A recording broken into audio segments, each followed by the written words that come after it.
Hello darlings, it's Tess. A couple of weeks ago now, I dyed a new pair of white jeans purple and decided to vlog the process because I thought it might be fun. In every job that must be done, there is an element of fun. And we open with me switching modes from university day I'm learning! to dyeing jeans mode. And I was kind of having a spin out day and I thought I might say a few vaguely entertaining things.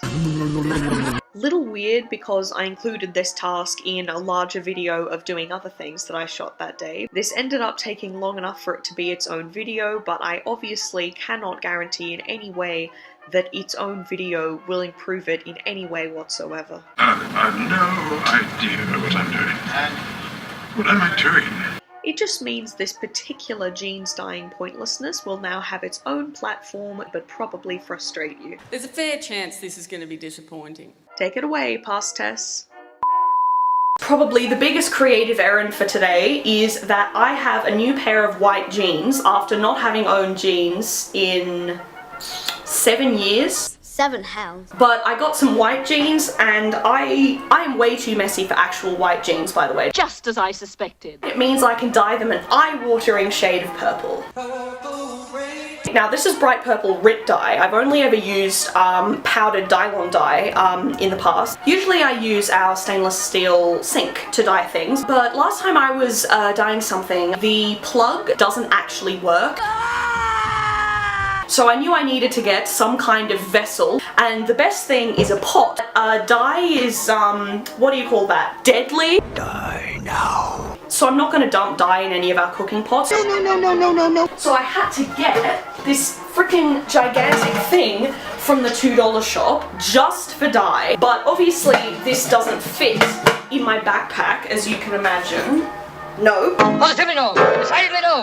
So I had to carry it home like this, with my backpack on my back, and I don't know how it made me feel. Maybe a kindly woman from the south somewhere in the United States who is bringing over a pot of, like, gumbo to her neighbours.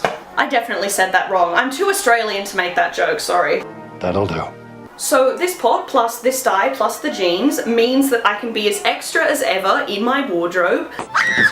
Alrighty, friends and enemies, we have got the jeans I am dyeing right here. This is going really well. So I need to cut that tag off first. And while I do this, I'd like to tell you that I've just been re-watching some Fawlty Towers episodes. Don't panic! What else is there to do? An amazing old comedy classic, only 2 seasons. Fire! Absolutely brilliant. La-di-da! Comedy of errors.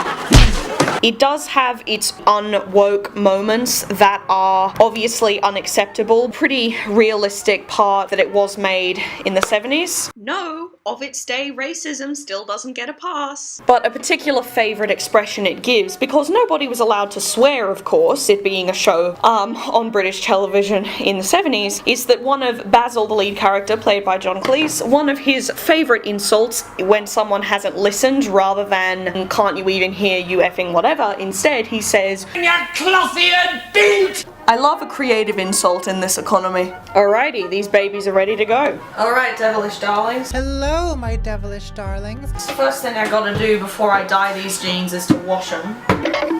Seriously though, I definitely think it's the right thing to do that I'm dyeing them purple, because this white, slightly crops is almost identical to a pair that Russell Crowe wears in a very old, very savage, very interesting, very horrible Australian film called Romper Stomper, which is actually about skinheads who are obviously racist, and so I in no way want to look anything like this. Pretty sure no decent human wants to look like that, you cloth-eared bint. And even if I was somehow unmessy enough to have white pants, that's another main reason I wouldn't want them. Bogs, who cares? Guys, side note, an event in my life that's been very upsetting. You know how the traditional cringeworthy response when someone says, "Oh, I like your hair," is you say, "Oh thanks, grew it myself." So that's what I said for years, but then I realised since I've been dyeing my hair purple, which is a while now, It's been 84 years. when someone says I like your hair, that doesn't work anymore because my hair doesn't grow purple. But if I say, "Oh thanks, I dye it myself," then it's not funny, it's not cringe, it's not a dad joke. Hey, Hey, hey. What am I supposed to do?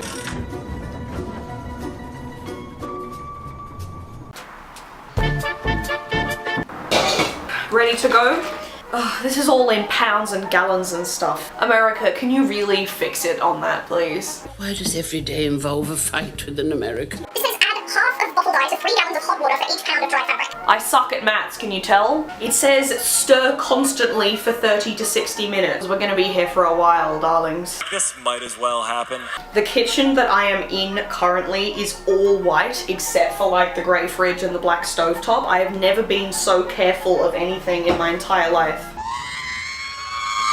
The amount of volume it takes for them to be submerged, I think, is what I'm gonna go with. Oh wait, I need to put on clothes that are even more garbagey than this one. Give me a moment. You'll have to excuse me now. Hey, hey, look at this! Hey, hey! Yeet, yeet, let's go. Yeet! What is my hair doing? I need to come up with a new insult for it. Comment one down below if you know. It's not that I don't like it. I am physically repulsed. Depending on the fabric, you have to add something to the dye bath. Talking about dye baths reminds me of that fascinating woman I met at the medieval fair who knew everything about dyeing hand-spun wool with like elderberry juice, but how if you added tin to the dye bath it would go paler, and if you did this and if you did that, it was amazing. I'm just gonna pretend I'm her right now, even though I'm in a modern kitchen with like disgustingly non-medieval toxic dye. For cotton, rayon, ramie, linens or blends, it is salt, so that's what I'll be using. Wow, this salt doesn't want to come out very fast. Jesus, this is coming out slower than a queer kid in a homophobic household. That's right, kids. We turn inconvenient condiment bottle design into a really overly dark joke about the state of shame, abuse, and non-acceptance. This is no joke though. I'm actually talking to kill time. This is saltier than a white boy called out on his privilege. I did it again. Domestic joke turns into statement about political oppressions. Woo! Woo! I hope conservatives realize that, you know, people like me, people like us, make these kinds of jokes actually to poke fun at the fact that they think this is actually how we talk.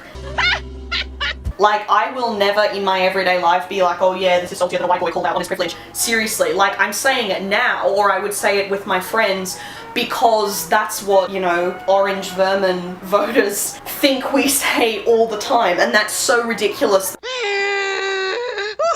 that we say it to make fun of them. So if some person overheard me saying this, they'd be like, I was right, I said they talk like that, and we're just laughing at them even further. For the, you know, really entertaining lack of self-awareness. You are a sad, strange little man. I just fixed this into this and it isn't any better. I'm a mess.